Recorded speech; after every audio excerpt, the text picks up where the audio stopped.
ఈ ఊళ్ళో జరిగే ప్రతి కథ వెనక ఒక భయం ఉంటుంది. ఆ భయం వెనకాల ఖచ్చితంగా నేనుంటాను. నా పేరు గేదెల రాజు. థ్యాంక్ యూ సో మచ్ అండి. ఈవేళ ఈ కార్యక్రమానికి మమ్మల్ని ఆశీర్వదించడానికి వచ్చినటువంటి శ్రీ వివి వినాయక్ గారు, శ్రీ కోన వెంకట గారు, శ్రీ విఎన్ ఆదిత్య గారు, శ్రీ మూర్తి గారు, వీరందరికీ మనస్ఫూర్తిగా నా మీద ఉన్న ప్రేమతో, అభిమానంతో వారు ఈ స్టేజ్ మీద వచ్చి ఈ సినిమా గురించి 4 మంచి మాటలు చెప్పి ఈ సినిమాని ఎంకరేజ్ చేసినందుకు వారికి శిరస్సు వంచి నమస్కరిస్తున్నాను. అలాగే ఇండస్ట్రీలో వచ్చిన దగ్గర నుంచి నాకు మీడియా మిత్రులందరూ భయ్యా భయ్యా అన్న తమ్ముడు ఇదే మాకున్నటువంటి ఒక అద్భుతమైన రిలేషన్షిప్. ఈవేళ అందరూ వచ్చిన మా మీడియా మిత్రులందరికీ కూడా నేను శిరస్సు వంచి నమస్కరిస్తున్నాను. జనరల్గా ఒక 1,00,000 మంది అనుకుందామండి. మనం 1,00,000 మంది తల్లిదండ్రులు కళ్ళగంటారు ఏంటంటే వాళ్ళ పిల్లల్ని డాక్టర్ చేయాలని, ఇంజనీర్లు చేయాలని, లేదా కలెక్టర్ చేయాలని చెప్పి. ఈ 1,00,000 మందిలో -1.11% ఎవరో అనుకుంటారు పిల్లలు ఎదుగుతున్నప్పుడు వాళ్ళు పాటలు పాడుతుంటేనో, లేకపోతే నాటకాలు వేస్తుంటేనో, లేకపోతే ఏదో స్క్రిప్ట్లు రాస్తుంటేనో వీళ్ళని సినిమా రంగానికి పంపిస్తే ఎలా ఉంటుందని చాలా తక్కువ మంది మాత్రం ఆలోచిస్తారండి. అంటే మైనస్లో ఉంటారు వాళ్ళు.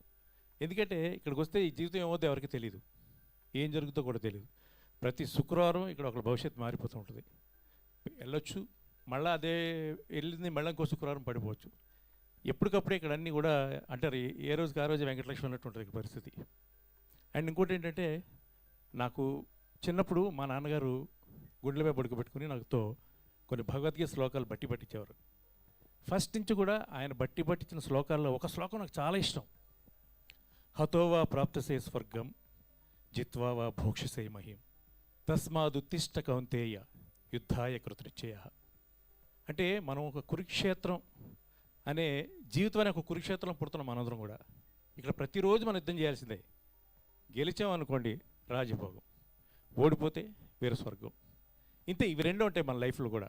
అలాగని మనం యుద్ధం చేయకుండా ఉంటే ఏమి ఉండదు. ప్రతిరోజు యుద్ధం చేస్తూనే ఉండాలి ఇక్కడ. అలాంటి జీవితంలో సినిమా ఇండస్ట్రీ అనేది నా దృష్టిలో ఒక పద్మవ్యూహం లాంటిది. దీనిలోనికి రావడమే కానీ పోవడం తెలియదు. ఒకళ్ళు పోయారు, బయటికి వెళ్ళి వాళ్ళు బాగుపడ్డారంటే వాళ్ళు మహానుభావులు వాళ్ళు, అంతే. ఇక్కడే చావు రేవు తేల్చుకుందానే అందరూ ఒక కృతనిశ్చయంతో ప్రతిరోజు ఇక్కడ యుద్ధం చేస్తూనే ఉంటారు. మరి ఈ పద్మవ్యూహంలోకి చొరబడినటువంటి అభిమన్యు లాంటి మా దర్శకుడు చైతన్య మోటూరి జయించాలని, ఈ సినిమాతో ఒక మంచి విజయాన్ని సాధించాలని వాళ్ళ తల్లిదండ్రులు అతని మీద పెట్టుకున్న ఎన్నో ఆశలు. వాళ్ళు చాలా కష్టాలు పడ్డారండి ఒక పుస్తకం రాయొచ్చు ఈ సినిమా చేయడానికి. సో ఆ కష్టానికి తగిన ప్రతిఫలం ఈ శుక్రవారం అతనికి ఇవ్వాలని నేను భగవంతుని కోరుకుంటున్నాను. ఎందుకంటే ఈ సినిమా గురించి చెప్పాల్సింది ఒకటే, ఈ సినిమాలో స్టార్స్ ఎవరు లేరు. ఇప్పుడు ఇంచుమించు అందరం కొత్త వాళ్ళమే. అంటే నేను ఒక సంగీత దర్శకుడిగా, గాయకుడిగా, లేకపోతే యాంకర్గా ఎన్ని రోజుల నుంచో నేను ఇండస్ట్రీలో ఉన్నా సరే, నటుడిగా నా జీవితం మొదలైంది ఒక 4-5 సంవత్సరాల నుంచే. సో నేను కూడా జూనియర్ కింద లెక్క ఇక్కడ. ఇంతమందిని మించి సినిమాలో ఏముంది చూడడానికి అనే డౌట్ వస్తే మాత్రం ఖచ్చితంగా ఒక కథ ఉంది. ఆ కథ ఎలాంటిదంటే మిమ్మల్ని ఒక 2 గంటల పాటు తెలియని లోకాలు తీసుకెళ్ళిపోయి శాటిలైట్ చుట్టూ తిప్పేసి భూమి మీద పడేసే కథ కాదు.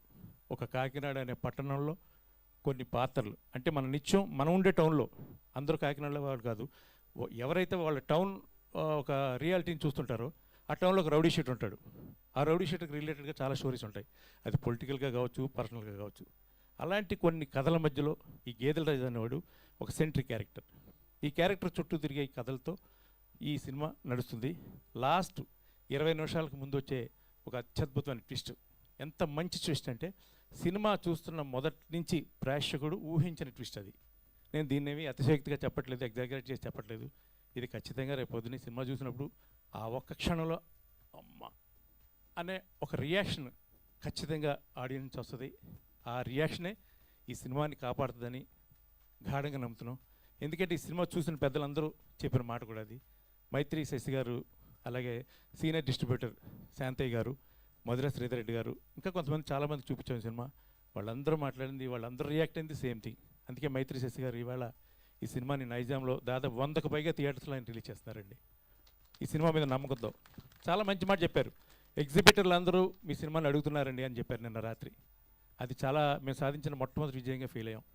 అలాగే సీడెడ్, నెల్లూరు, కృష్ణ, గుంటూరు శాంతయ్య గారు అబ్బాయి, వాళ్ళ అబ్బాయి సినిమా ద్వారా డిస్ట్రిబ్యూటర్గా దానికి శాంతయ్య గారు ఒక మంచి మాట అన్నారు.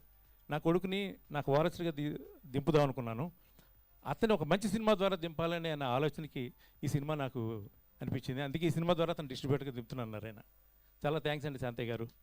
అలాగే 17వ తారీఖున 8 సినిమాల మధ్యలో విడుదలవ్వాల్సిన ఈ సినిమాని ఒక వారం పోస్ట్ పోన్ చేసుకుంటే మీకు బాగుంటుందని సలహా ఇచ్చిన మధురా శ్రీధరెడ్డి గారికి నేను మనస్ఫూర్తిగా ధన్యవాదాలు చేస్తున్నాను. ఎందుకంటే ఒక్క నిర్ణయం ఎంత మార్పు తీసుకొస్తుందో కొన్నిసార్లు మనకి ప్రాక్టికల్గా అర్థమవుతుంది. ఆ మార్పు సినిమాకి వచ్చిందండి. ఎందుకంటే ఎంతమంది పెద్దవాళ్ళు ఈ సినిమా వెనక రావడం, అలాగే ఉత్తరాంధ్ర విక్రమ్ ఫిల్మ్స్ వాళ్ళు రిలీజ్ చేస్తున్నారు, కాకినాడ టాకీస్ వాళ్ళు వెస్ట్ గోదావరి, అలాగే వెంకటేశ్వర ఫిల్మ్స్ వాళ్ళు ఈస్ట్ గోదావరి, సో మొత్తం ఓవర్సీస్ వచ్చి టెక్ ఫ్లిక్స్ వాళ్ళు రిలీజ్ చేస్తున్నారు.